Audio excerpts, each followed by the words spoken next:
Welcome back to Chess with Rahul. Today we are learning King and Pawn Endgame. Yes, the series of King and Pawn Endgame. A new video is here. Yes, we are learning the third and the fourth position of 100 Endgames. 100 Endgames you must know.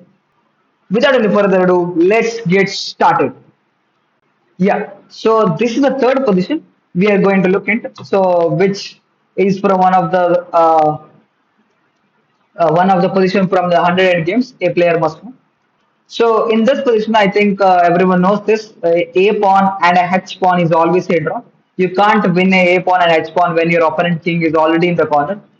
So even if A pawn or the H pawn, it doesn't matter how many pawns you have on this file. So this is a draw. Why? Because we can't outflank our opponent in any way. We don't have one more file to outflank. There is no more files to outflank our opponent. If you play here, so just king comes up and there is no space. So opposition doesn't mean anything on this win. So if you want to win in this position, something like this, you should not let your opponent king go to that corner. So don't let your opponent get to that corner and control that corner and then try to push the pawn. That's the only way you can win the game. So remember that a pawn and the H pawn is always a draw. You can't win a pawn and H pawn whenever your opponent king is already reached in the corner of the promotion square.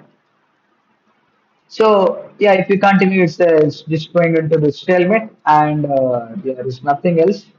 So either it will be stalemate or it's a draw by insufficient material if you sacrifice the pawn.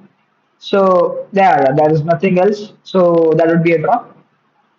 So going for the next position, which is the fourth position of fourth position in the 100 games.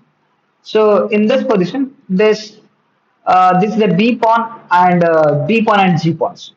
So we know that we already learned the key position and in the chapter one and the chapter two, and we learned the key position.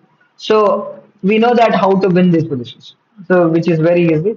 We can play our king to c6 and king to c8. Don't be worried about opponent had the opposition. Remember the key position that we learned. Opposition doesn't mean on the sixth rank whenever opposition doesn't mean on nothing on the sixth rank, because if your pawn is still behind the king, and even if you lose opposition, that doesn't matter, because here we can just push the pawn and we can reach our key position on our opponent's turn, which is winning for us, because king to b8, pawn push, king gets out and we get in and we win the game, and which is just purely a game. So why I'm showing this? Because your opponent can here after this, your opponent can play this. I mean, which is just anyway winning. So you could push. This is where it doesn't matter even if it is white stone or black stone. If it is black stone, the fourth position. If it is, we just saw what will happen if it is black stone. In all the 100 end game positions, the main motto is you need to be know that what will happen if it is white stone, what will happen if it is black stone.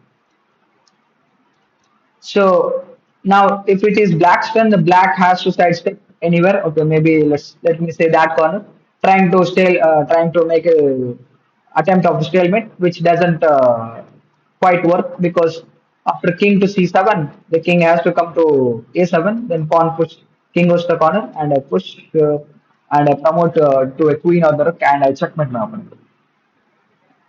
So this was about the third and the fourth position of king and pawn again. Uh, this was the position for sure. This was the third and fourth position from 100 end game positions, 100 positions. So that's it for this king and pawn end game video. So a new video in the king and pawn end game series.